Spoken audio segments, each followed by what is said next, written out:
Hey guys, wanna know how to sign into your Krisp AI account by using Microsoft? Well, in this video, I'm going to show you an easy step-by-step guide on how to do it easily. So let's get right into it.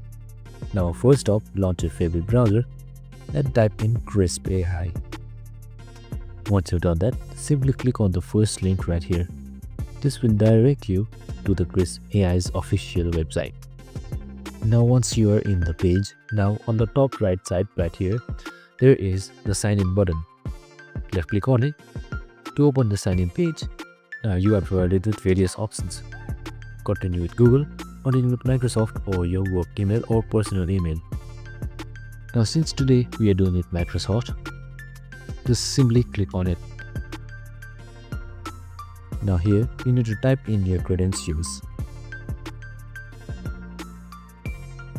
And once you have entered your credentials, this page should pop up. So this is the official login page of Krisp AI after you have done it via Microsoft.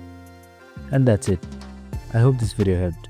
If it did, make sure to like, subscribe and tune in with us for more related videos. See you in the next one.